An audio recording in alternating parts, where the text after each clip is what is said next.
नमो भगवते वासुदेवाय नमः। माघ मास के अन्नदान की कथा।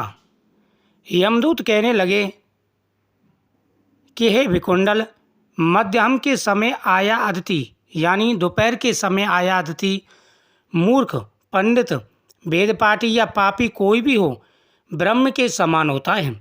जो रात्रि के थके हुए भूखे ब्राह्मण को अन्न जल देता है, मध्यम के समय जिसके घर आता हुआ अदिति निराश नहीं जाता, वह स्वर्ग का वासी होता है। अदिति बराबर कोई धन संपत्ति तथा हित नहीं है। बहुत से राजा और मुनि अदिति सत्कार से ब्रह्मलोक को प्राप्त हुए हैं। हे विकुंडल, जो एक समय आलस से भी अदिति को भोजन करा के वह यमद्वार नहीं देखता, यानी एक बार भी यदि अदिति को भोजन करा दिया जाए तो वह कभी भी नरक में नहीं जाता।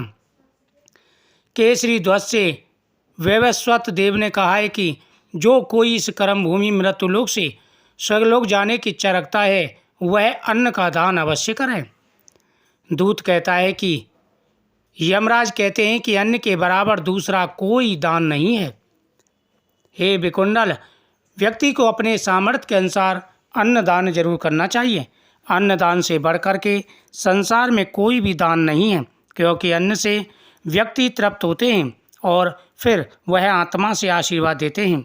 इसलिए प्रत्येक व्यक्ति को अन्नदान अवश्य करना चाहिए। अन्नदान के बराबर कोई दान नहीं है। अन्न के बराबर दूसरा कोई महान कार्य नहीं है। जो गर्मियों में जल, सर्दी में ईंधन और सदैव अन्न का दान करते हैं, वह कभी यम के दुख नहीं उठाते। जो अपने किए हुए पापों का प्रायश्चित करता है, वह नरक को नहीं देखता, और प्रायश्चित न करने वाला मनुष्य नरक में जाता है। जो काया, वाचा और मन से किए हुए पापों का प्रायश्चित करता है, वह देव और गंधर्वों से शोभित स्वर्गलोक को प्राप्त होता है। जो नियमित रूप से भगवान की पूजा करता है और अन्नदान करता है, उस व्यक्ति के करोड़ों जन्मों के पापों का नाश हो जाता है। प्रत्येक व्यक्ति को अन्नदान अवश्य करना चाहिए। जो व्यक्ति अन्न का दान करते हैं, उन्हें कभी कोई कष्ट नहीं होता। अन्नदान के बराबर कोई दान नहीं है।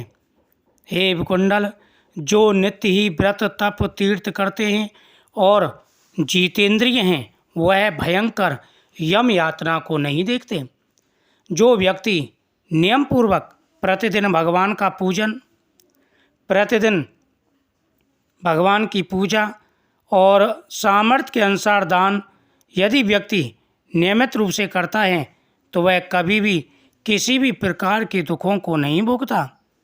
व्यक्ति को अपने सामर्थ्य के अनुसार दान तो करना ही चाहिए, साथ ही नियमित रूप से भगवान का पूजन भी करना चाहिए।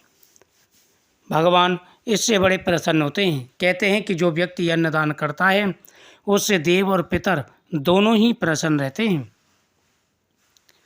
जो नित्य ही व्रत, यानी जो आने वाले महीने के व्रत होते हैं, उन व्रतों को करता है, तप, भगवान का जाप करता है, तीर्थों पर जाता है, और जितेंद्रिय हैं, जितने अपने मन को काबू में कर लिया, वह भयंकर यम यात्रा को नहीं देखता। नित्य धर्म करने वाला दूसरों का अन्न, भोजन और दान त्याग दे। नित्य स्नान करने से बड़े बड़े पापों का नाश होकर यम को नहीं देखता। हे विकुंडल, जो व्यक्ति पूरे नियम के साथ में पालन करते हैं, व्रत रखते हैं, तप करते हैं, जाप करते हैं, जितेंद्रिय हैं, दूसरों का अन्न नहीं खाते और दान का त्याग करते हैं, वह यमपुरी को नहीं जाते। नित्य स्नान करने से बड़े बड़े पापों का नाश होकर यम को नहीं देखता। बिना स्नान पवित्रता कैसे हो सकती है? जो मनुष्य पर्व के समय चलते जल में स्नान करते हैं, वह बुरी योनि नहीं पाते। और जो पर्व के समय पर जो बड़े बड़े पर्व होते हैं, उन टाइमों में अगर गंगा, जमुना, कावेरी, सरस्वती, नर्मदा आदि नदियों में स्नान करते हैं, तो स्नान करते ही उनके सारे पापों का तत्काल नाश हो जाता है। इसलिए सभी को दान और स्नान अवश्य करना चाहिए। क्योंकि बिना स्नान के व्यक्ति पवित्र नहीं होता।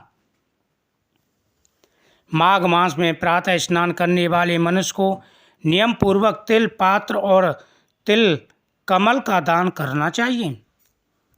माघ मास में स्नान करने के बाद में व्यक्ति को तिल का दान अवश्य करना चाहिए। जो व्यक्ति तिल का दान करता है वह वैकुंठ का अधिकारी हो जाता है।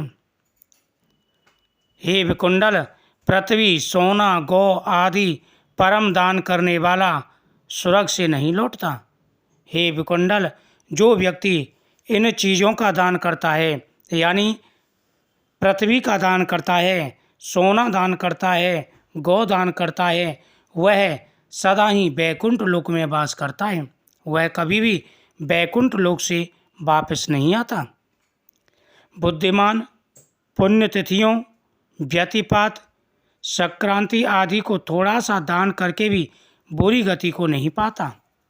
जो व्यक्ति बुद्धिमान है, पुण्यतिथियों जैसे अमावस्या, एकादशी, संक्रांति, ये तिथियां जो होती हैं, इन तिथियों पर जो व्यक्ति दान करता है वह बुद्धिमान है।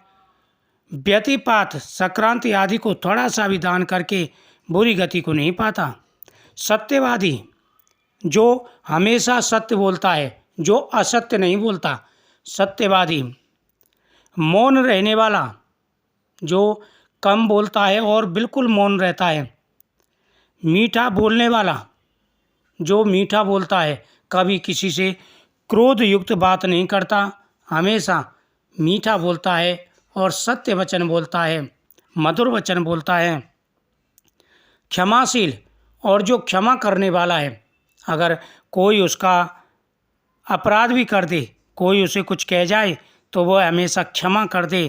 क्षमाशील, नीतिवान और नीति को जानने वाला, किसी की निंदा न करने वाला। ये सबसे बड़ा मनुष्य के अंदर गुण होता है कि जो किसी की निंदा ना करे, और जो लगातार किसी की निंदा करते हैं वह अवगुणों की खान हो जाते हैं।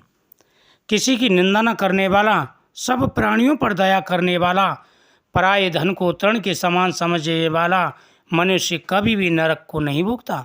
हे विकुंडल, जो व्यक्ति सत्य बोलता है, मधुर वचन बोलता है, दयावान है, नीतिज्ञ है, किसी की निंदा नहीं करता और सभी प्राणियों पर दया करता है, सभी प्राणियों पर दया करता है, पराये धन को मिट्टी के समान समझता है, घास के समान समझता है, तृण के समान समझता है, वह मनुष्य कभी भी नरक को नहीं जाता।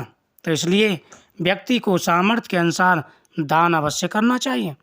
जो व्यक्ति दान करते हैं वह स्वर्ग के अधिकारी हो जाते हैं, अक्षय पुण्य की प्राप्ति होती है और जीवन में आ रहे सारे कष्ट और परेशानियां उनके दूर हो जाते हैं। जय श्री कृष्ण।